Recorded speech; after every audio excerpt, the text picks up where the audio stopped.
Hello, welcome to today's guided watercolor session. Today we're going to be doing guided watercolor for this kitten on a log, and she's very adorable. And the secret to this is that actually the only things that you don't paint are the kitten and the flowers. It looks quite complicated, but it has a lot of room for expression and changes throughout it, depending on how much detail you want to put into the log and how much detail you want to put into the kitten. There's a lot of different things that you can do with it. So let's get started with this. We're going to use slightly different colors than around here. It's going to be just a little bit more simplified for us. So you're going to be needing the kit that you're sent. So you're going to be looking for your outline of the kitten. You're going to want your paint palette, which will be much prettier than this one because this is a prototype. I don't like to waste things. And you'll need your brushes. You'll need a number 6 brush and a number 2 brush, though mostly we'll be using the number 2. You'll need some clean water, and you'll need yourself a piece of tissue or absorbent paper or, whatever it is that you want. It's up to you entirely what you use to absorb the water there. I like to use a kitchen towel. Now, when you're activating watercolor, the watercolors that you've been sent are artist quality watercolor, which means that they have high pigment and low and very good strong binder. So that means that they're a really good quality paint, okay? They're artist quality paints. If you can, always try and buy artist quality paint. And to activate them, all you do, let me move this into the center here. All you do is dip your paintbrush in water, select which color you'd like first, and you give it a little rub, and that's it. Just the tip of the brush. You're almost tickling the watercolor to get that paint out in the first place. And there's a bunch of different techniques that you can use. We're going to start off by painting this log because it doesn't really make much of a difference what you do with the log. As long as it's fully painted and you do a lot of detail in it, it always comes out looking pretty well. So we can do a couple of different things. So let's start, say, on the edges of the log here. And I'm just going to put a little bit of water in one of these squares. I'd like to section this piece of wood into squares. There's lots of different ways to do it, but that's the way that I like to do it because I think it gives the best effect in the end.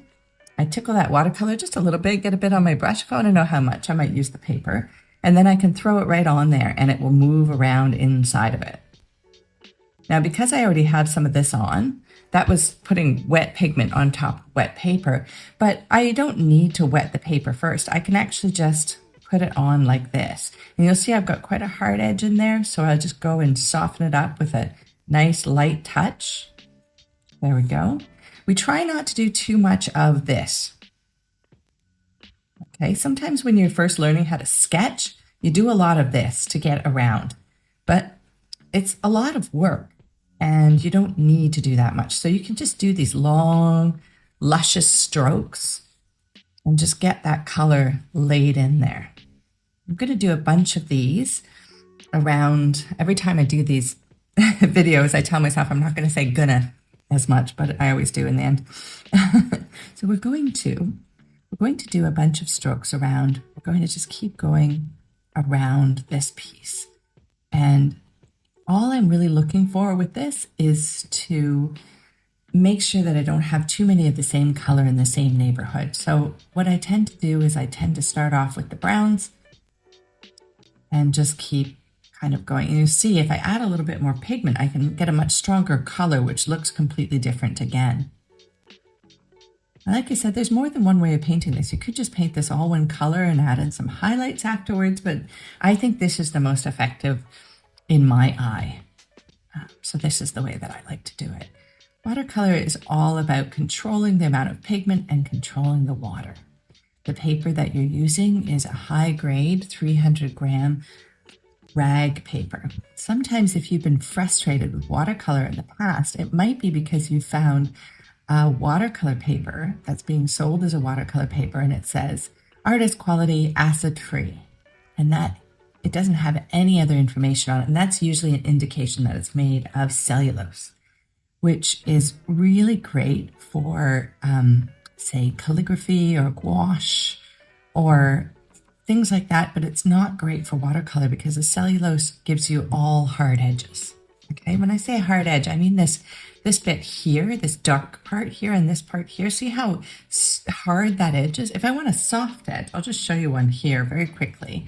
If I want a soft edge here, maybe on this big piece here, I'll show you some soft edges. Put a bit of watercolor on there. And I'll give myself a hard edge here by just dropping that paint in and letting it come to an edge. There we go.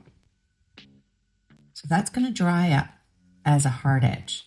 I don't mind in this piece because it's actually like this big block here.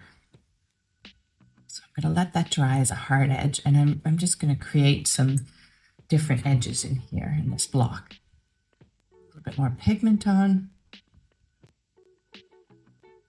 And you'll notice I'm not doing this bit. Right? You try and be as smooth as you can. Try and follow the strokes along with where you're going to put the paint. So my log is going this way. I always want to try and follow those lines if I can. So I throw some more pigment on there while I'm waiting for this to dry. That's forming up a beautiful hard edge there. But I don't necessarily want a hard edge right in the center of there. I don't mind it, but I don't love it either. So I'm going to take my paintbrush, put a bit of water on it, clean water.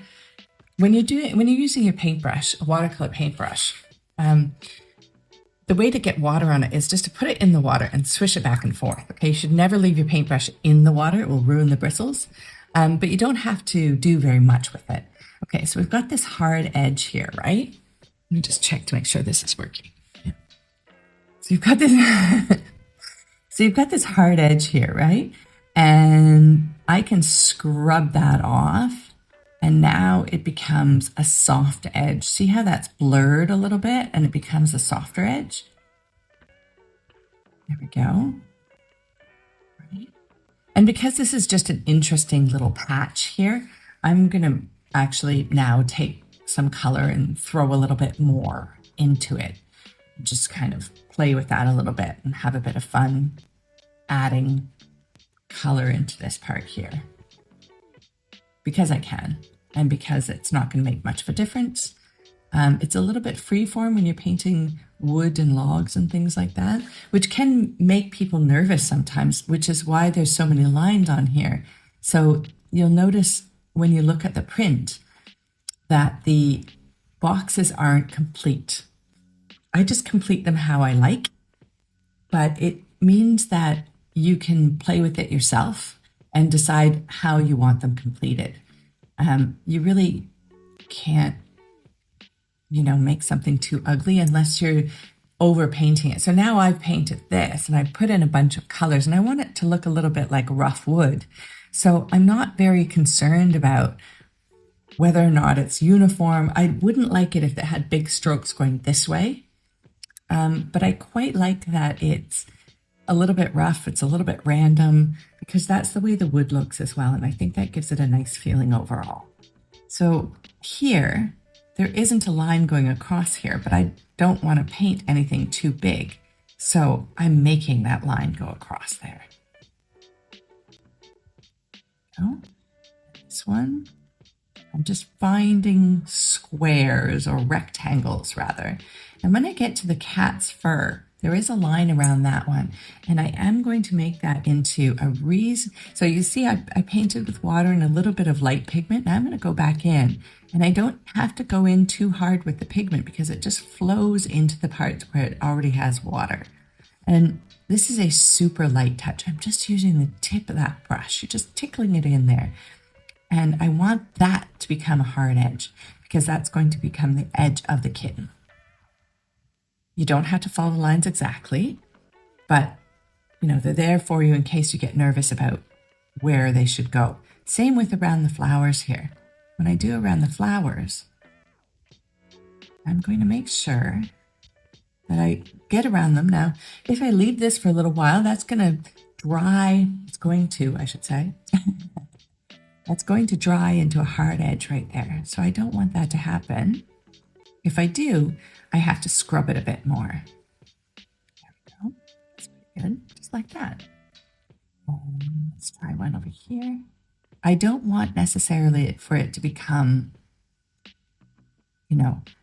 there's this brown every 4 pieces because, again, it's a natural piece of wood. And so I want to keep that natural randomized look. So that's why I'm painting only certain pieces here. And this is just a really great way of playing.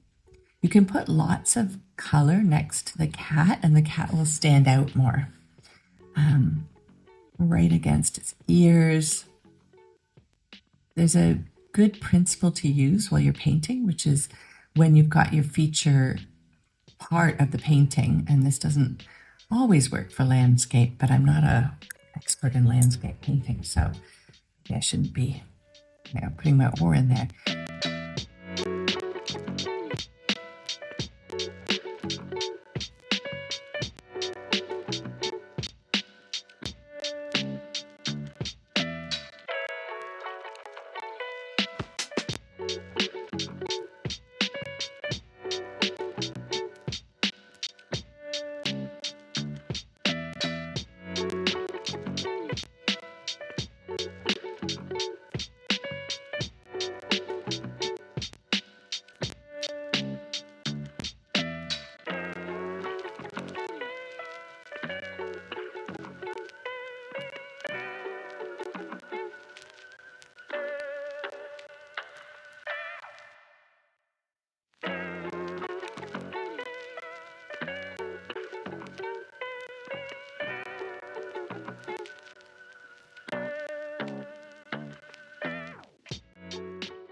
More paint on here and have a look and see how we're doing. We're doing pretty well, aren't we? We've got quite a lot of the log. You can just see a few bits that are left here that aren't painted in. So I'm going back, and again, I'm trying not to think too much about, oh, that one's too close to the same color, because that's not what this is all about. And at the end of the day, unless it's big blocks of the same color, which will give just a different effect, no one's really going to notice. It's my painting. So if your friends say, oh, there's big blocks of color here, how come you didn't paint that better? I have to tell you, they're not really your friend. They're just faking it. So, you know.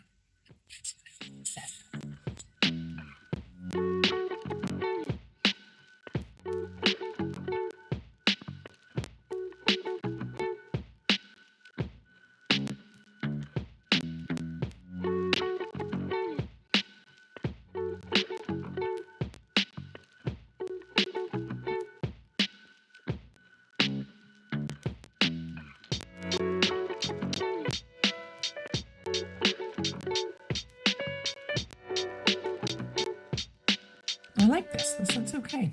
I'm pleased with that. Not bad. Okay, the next thing to do is I'm going to put the yellow inside of the flowers here. And I'm going to use this yellow, which is, let me just check it, it's Cadmium Yellow Deep. I don't want to get that into my yellow, so I'm going to turn my bit around and just get it from this side. Get around. Now, middle of the flowers, super duper easy. Just kind of, I'm not painting like this, okay? I'm putting my paintbrush on and kind of swishing it around a little bit. And I just want to saturate the center of those flowers, just saturate them entirely. I'm going to do these here to start with. Now this is done in a square format, but the paper is A4 size. So you'll notice that these ones are cut off. That's to allow you some framing room. There's no framing room on the side, so it's inconsistent, I know, but it's to allow you some framing room. And I'm going to make sure there's quite a lot of color in there. And instead of putting the color all the way across, oh, I missed one. The color on the side, or sorry, on one side. So I want it to be a little bit interesting. I'm actually going to take just a tiny bit of this burnt sienna, and I'm going to throw just a little bit in there for a bit of a shadow. And you'll see that it's still wet, so that color moves really well into it. This one's less wet, but the color just moves right in there. That just gives a bit of depth to the flower itself. Now, the flowers have lines around them to begin with, but I want to reinforce those just a tiny bit. So my Paynes Grey, but I want only a tiny, tiny bit because the Paynes Grey are quite strong. So lots of water, just a little bit of Paynes Grey. Try it on your towel if it's not quite right, or if you're not sure. And I want to just redraw those lines a little bit. I don't mind, oh look, I missed some bits over there too. I don't mind redrawing around the outside of them because I'm going to paint green around there. But anywhere there's no paint, like here, I find that edge to be a bit disturbing or distracting rather. So I want to just bring it in so it's not quite as noticeable. And I do that by just bringing those in. It looks like a little bit of a shadow. Oh, there's another piece that I missed. Oh my goodness, I'm missing all sorts of things. A little bit of a shadow, a little bit of color in there. A little bit of Paynes Grey, which is different than anything else we've used because so far we used only browns and this has a real blue tinge to it. Let's see, there's a petal on the bottom, so I'm going to paint that petal on the bottom to make it recede. Center. A few more strokes around here.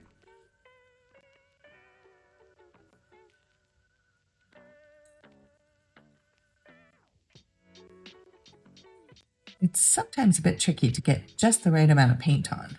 Not too much, but not too little as well. You can skip this step too if you're, at the stage where you're like, no, I'm good. I don't need to do that. But I just like to reinforce those bits and get a little bit of texture into the flower. Sometimes they even put a little bit of, flower texture on it, though it's hard to see. It's a bit too strong for me, so I'll take that off.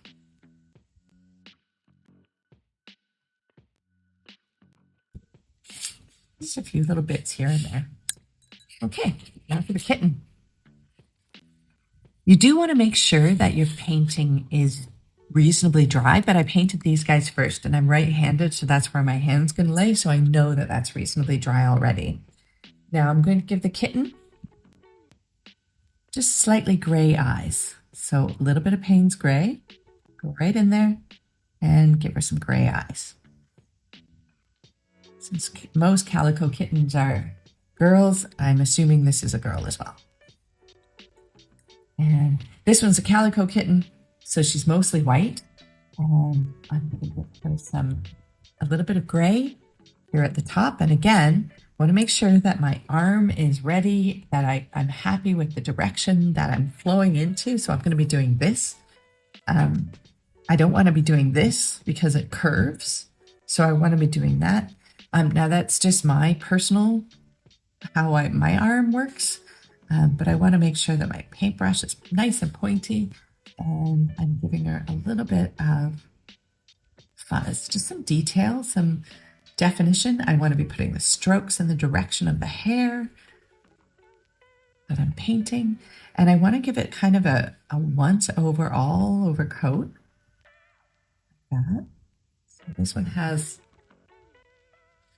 just how I'm painting it. I like these details in here, so I'm going to reinforce them a little bit. A bit of this. It's gray. And it's going to have a few hairs down here. No, that's okay.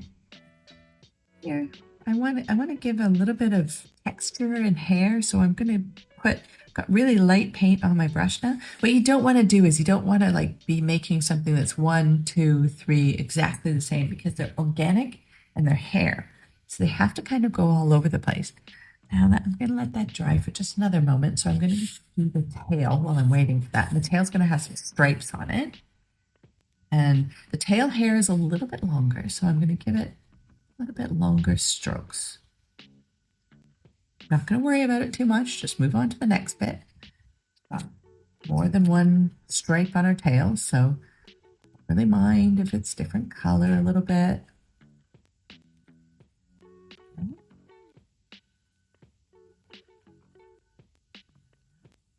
Now, this piece here is dried. Yep, nice and dry. So I'm going back over that again with, again, another layer of the black. Paynes Grey, rather. Because I want to just kind of give that more of a hair texture. Okay. And with that bit underneath and then some pieces on the top in slightly different lengths, It really just changes the look and makes it look more hairy. Here you'll see it again on the tail here. Just make a little bit on the end. Black. So here, same thing. And you want to make sure that it's not too regular, it's not too samey. This is a kitten, so she's a little bit of a mess. So it ends up with a nice rough tail like that. Now I'm going to use the sepia again, or sorry, I'm going to use the burnt umber. Remembering names today is difficult. I'll use the burnt umber, maybe even add a tiny bit of that yellow. A little bit orangey.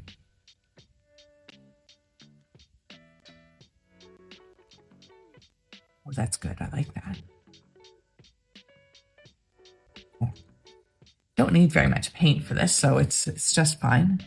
And I'm going to add in a little bit of the orangey color. And I'm doing the same thing. You lay in a little bit, and then go back and add more to it later. Or a little bit on her butt here. Every time I do this, the cat turns out slightly different. Well, it's the same cat every time. It's really, now I'm going to put in a little bit more pigment and go back and just do it again. I like that the brown is coming from the same brown as the log, and the yellow is coming from the same yellow as the flowers. So it really just all blends in really well, which is nice. Good. I like it. Okay. I think that's enough buzz for the cat. However, she's still going to need a little bit of detail over here. So I've got to put a little bit of color in here. And some up here, maybe. Now she needs her eyes painted. I'll finish off with Paynes Grey there. Dry enough? Yeah. And she's going to need her eyes painted in. Again, using that tip and just very gently drawing it in. Very gently drawing it in. And I'm going to put a black line around her eyes, but it's mostly black up the top here. And I'm actually going to use a little bit of this orangey brown again around it as well.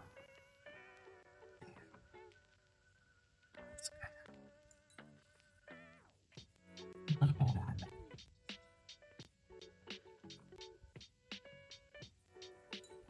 Okay, now third last color is the Permanent Matter Lake. And here. But again, I'm making pink, not red. So I'm using the white of the paper to make the pink inside the ear. Oh.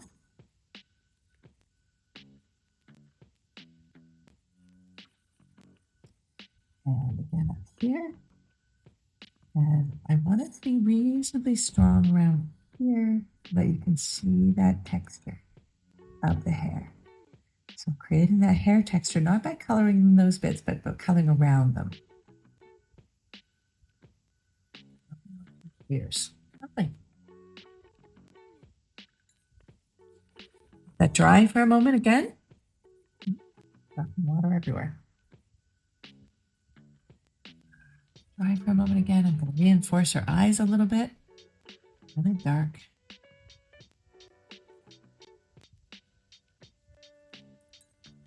Going into the nose. And these little white kittens especially just end up with like a bit of a mouth and muzzle a little bit because you can see the skin underneath them. Now you'll see I put that on fairly strong, but now I'm going to go, and aside from the nose, I'm going to pull out all of that pink into the muzzle. Make the nose kind of a bit stronger. Pull the rest out like that. Let that dry for a moment. While that's drying, go in here and just give it a little bit more depth. More than one. So sweep of the color, a bit more interest in there. This will dry a little bit more. Maybe I'll do her pose.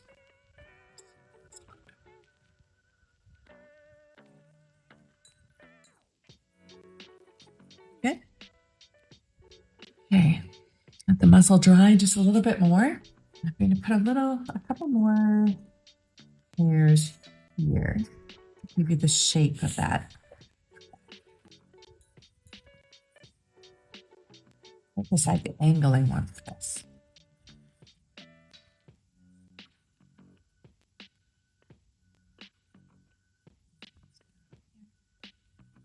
These are less the color and more the shadow of the hair that's already there. Color on the eyes. Now let's go in and just put a little bit more color in if you feel they're not popping out enough. All right. Not dry enough? Not really. Okay, we'll leave that to the very end. Oh, you know what I should do actually? Go in here and fill in all the parts that I missed. That's what I can do. Because with good paper, and I've got air conditioning on above me because it's really hot here now. You can see it's getting dark out. What time of day it is. A lovely view outside my window of the city.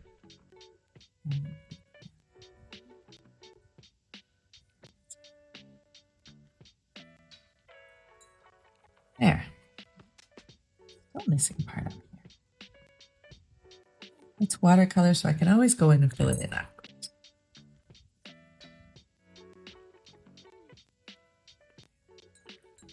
Okay.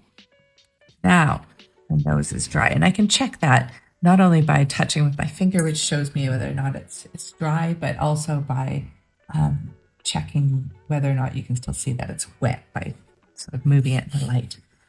So now I'm going to go in, very tip of my brush, a little bit of Paynes Grey, and just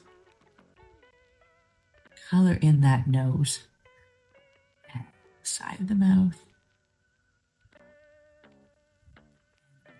spots in her whiskers. Now I could give her whiskers, but she's a kitten, so she has tiny little wispy whiskers to begin with, and I'm not confident that my hand is good enough to do that, so I'm going to skip the whiskers for now. Too strong, that pink.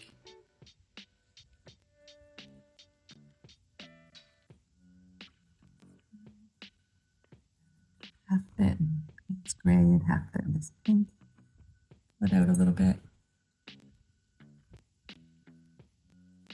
You might see me taking I do this and I take the water off my brush sometimes. That just means that my brush is a little bit wet, but not too wet. And with that, I can actually pull some paint up instead of leaving it all on. I want her muscle to be just a little bit pink. There we go.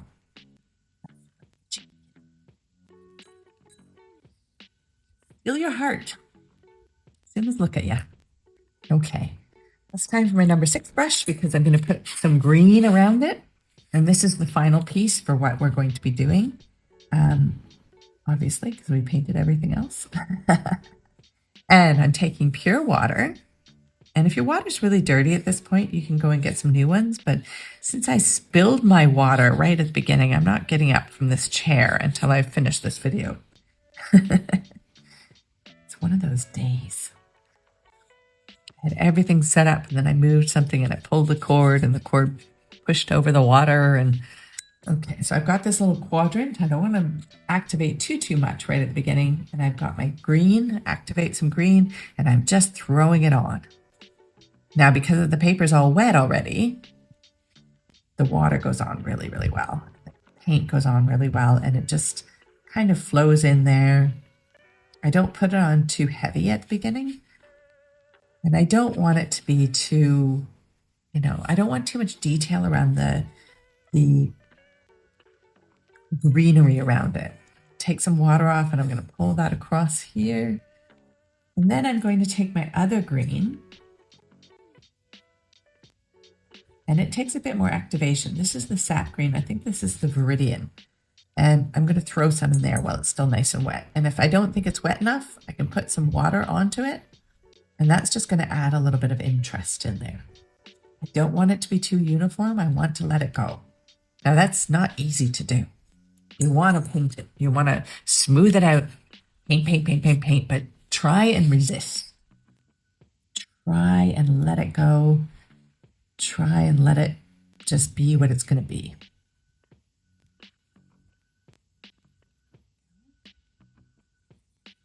And water.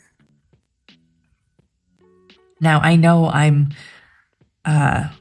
prone to overpainting, so I'm actually doing this as quickly as I can. I also want the water to stay on top of my paper, and watercolor paper tends to be pretty thirsty, which is good. I want it to be nice and thirsty, but I also want it to not soak up all the water before I get this green in it. I don't want to go too close to the edges with the green because I don't need to. The paint's going to move it over, and I can always go back and put a little bit on it. Same with the white.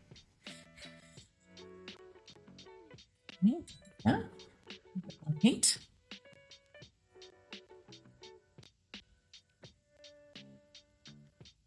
If you find you don't have enough paint left over, short of paint, then you've used too much. This pigment, artist quality watercolor paint. So I buy mine as tubes. You can buy them as blocks as well. But I like mine as tubes because you can just fill the blocks. You have to buy blocks every time.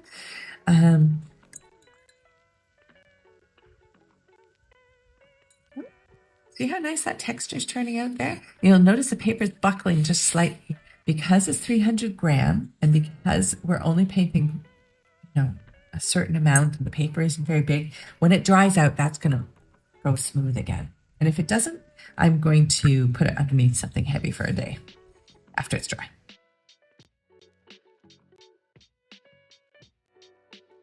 So there's always a flow to your painting. And sometimes the hardest thing is actually to stop because it's really quite addictive. And it's hard to stop over. Some of the best painters, watercolor painters in the world, what they really know how to do is they know when to stop. And you'll see that a lot of the true natural talent, that's the wrong way to say it, true craftsmanship and skill comes from people who know how not to put pigment on. Putting pigment on is super fun. And it's hard to resist. And yet the resisting is what gives you that real skill. And you'll see it now that you've tried it a couple of times. You'll see when you go to look at exhibitions or you're looking at watercolor painting, you'll see, oh my goodness, that person has real skill. Now, I've made a mistake already because I've started to go into a part that doesn't have water on it already. Not paying enough attention, so I'm just going to make sure that I go in and you'll see me scrubbing that one a little bit more. Viridian on before it's too dry. I don't love the way that the greens are notoriously hard in watercolor. And I don't love the way that the Viridian activates. It's very sluggish. And it's like that in every paint variety. All of them are like that. They're just, it's just the body that, the pigment that needs to go into it doesn't flow as nicely as many of the other ones. And I really love that hard edge around see that beautiful hard edge around it and how that paint has just moved around. That's from us just throwing water on it afterwards. Throwing the color on, just being a little bit free with it. And the only way that you can get that lovely experimental look is if you just let it go and let it flow on.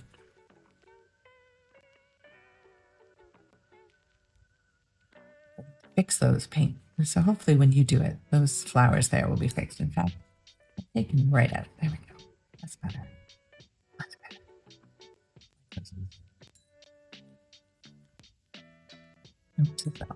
Take those ones off the palette.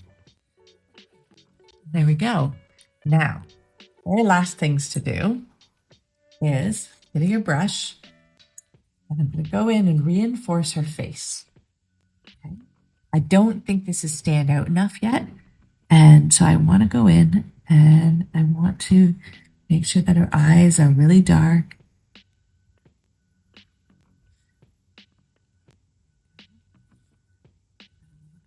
Here, just a few more pieces.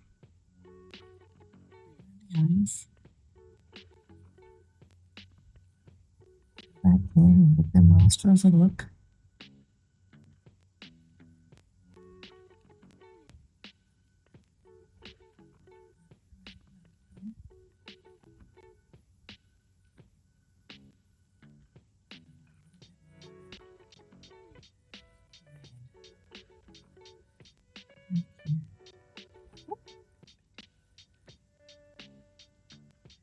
You might notice that the colors dull just a little bit after the water's off of it as well.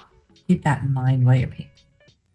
That your finished piece will be just a little bit lighter in color, not quite as bright as when you first put the pigment on, because the water makes it just a little bit brighter.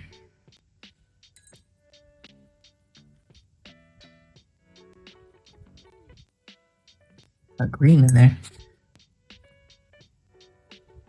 Too excited. Nope, not quite yet.